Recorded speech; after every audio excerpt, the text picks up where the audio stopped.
बिस्मिल्लाहिर्रहमानिर्रहीम। अस्सलाम वालेकुम नाज़रीन। प्रोग्राम सच बात में आपको कहेंगे खुशामदीद। मैं हूँ हुमा अरसलान। आज के प्रोग्राम में हम नाज़रीन बात करने जा रहे हैं मुल्क की मौशी सूरत हाल के हवाले से। मौशी सूरत हाल की बेहतरी जब से ये गवर्नमेंट आई है, यानी कि इलेक्शन के बाद से सिर्फ एक ही बात सुनने में आ रही है कि मौशी बेहतरी का आगाज़ हो गया है, मुल्क की मईशत बेहतरी की जानिब गामज़न है। हम नई पॉलिसीज़ डेवलप कर रहे हैं जिसका मकसद यही है कि पाकिस्तान को मौशी बहरान से निकालना है। क्या ये नई पॉलिसीज़ वाकई पाकिस्तान को माशी बहरान से निकालने में मददगार साबित हो सकेंगी या नहीं हो सकेंगी, बिलखुसूस जब हम बात करते हैं इदारों की निजकारी के हवाले से। आजकल जब हम इदारों की निजकारी का सुनते हैं तो जहां आउटसोर्सिंग कहा यह जाता है कि दुनिया भर में आउटसोर्सिंग का अमल किया जाता है या फिर इदारों की प्राइवेटाइजेशन का अमल किया जाता है ताकि इदारों में बेहतरी आई जा सके।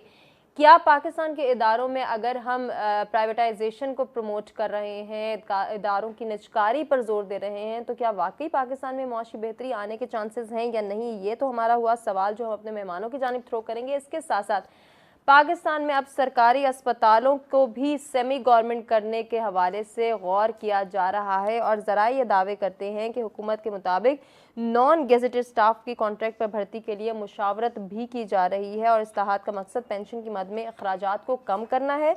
रवा साल पेंशन की मद में 1000 अरब से ज़्यादा खर्च होगा।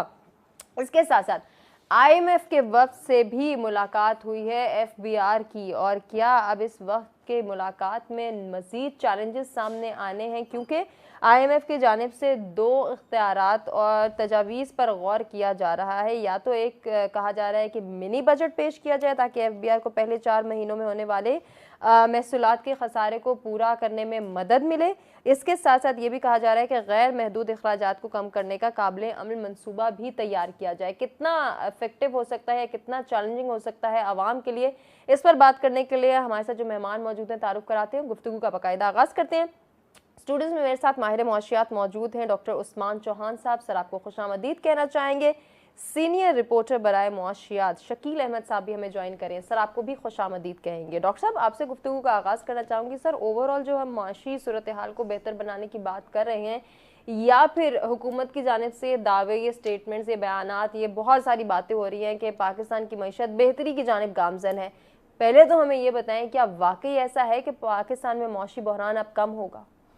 जी बिस्मिल्लाहिर्रहमानिर्रहीम।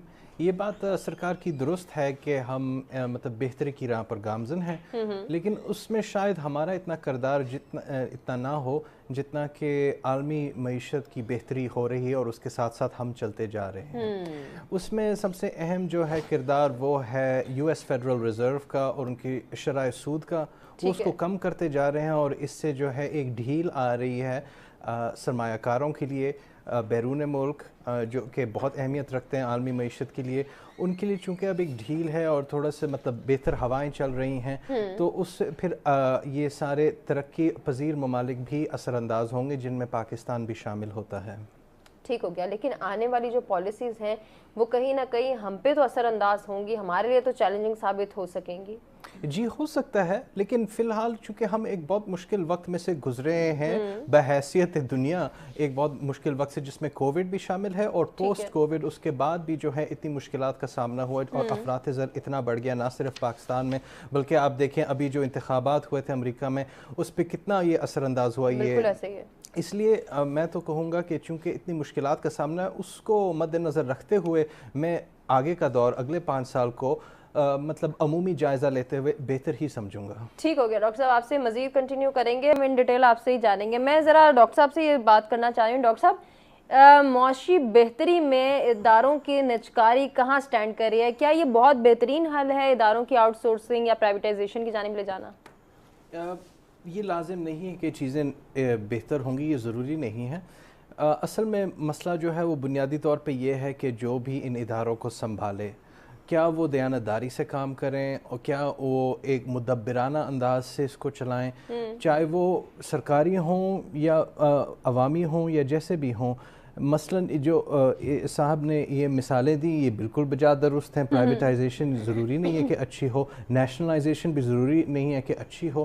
اس میں سب سے اہم ہوتا ہے کہ کس انداز سے چلایا جا رہا ہے, کس مخلص انداز سے, کس خلوص سے چلایا جا رہا ہے, اور کیا یہ قومی مفاد میں چلائے جا رہے ہیں.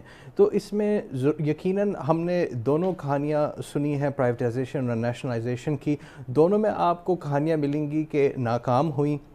تو لہٰذا ہم نے دیکھنا ہے کہ کیا بنیادی مقصد کیا ہے ہمارا اس میں. آپ کا بنیادی سوال اس لحاظ سے یہ تھا کہ کیا عوام کی بہتری آئے گی.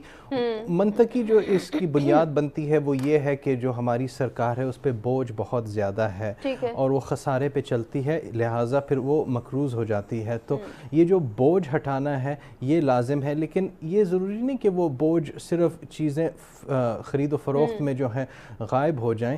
اگر ان کا بہترین استعمال ہو اور ان کو صحیح طریقے سے ہم چلائیں تو پھر یہ بوجھ نہیں, یہ تو اثاثہ بنتی ہے. ڈاکٹر صاحب آپ جو بات کر رہے ہیں کہ انویسٹمنٹ آئے گی تو کیا اس میں سیاسی بھرتیوں کے عمل پہ بھی میرٹ دیکھا جائے گا یا نہیں دیکھا جائے گا, اس کو ذرا ہم ڈسکس کرنا چاہیں گے. ایک بریک کی جانب بڑھنے کا کہا جائے. ناظرین stay with us. Welcome back ناظرین, پروگرام میں ایک مرتبہ پھر سے آپ کو کہیں گے خوش آمدید. ہم گفتگو کر رہے تھے معاشی بحالی کے حوالے سے جو اٹھائے گئے اقدامات ہیں یا پھر آنے والی پالیسیز کتنی ٹف ہو سکتی ہیں, کتنی الارمنگ ہو سکتی ہیں, اس حوالے سے ڈاکٹر عثمان صاحب جہاں ہم بات کریں اداروں کی نجکاری کے حوالے سے, وہیں ذرا اسٹاک ایکسچینج کو بھی ڈسکس کر لیتے ہیں. اس میں مسلسل تیزی اضافہ نظر آ رہا ہے خبروں میں, اس کی ریزن کیا ہے آپ کی نظر میں؟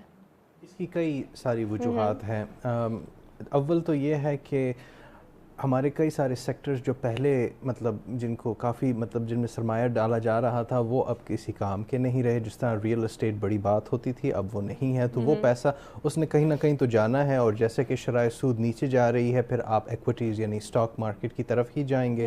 اس کے علاوہ جو ہے امریکہ میں بھی اسٹاک مارکیٹ میں جس طرح سے پیسہ گیا تھا, اے آئی اور ان چیزوں میں گیا تھا, انہوں نے پھر یہ سوچا کہ جو فرنٹیئر مارکیٹس ہیں اور یونائٹڈ اسٹیٹس ان میں پیسہ جائے, اور جو درمیان میں ایمرجنگ مارکیٹس ہیں چائنا, برازیل وغیرہ, اس میں نہ جائے. تو فرنٹیئر مارکیٹس میں ہمارے پاس اس سے بھی آیا ہے سرمایہ.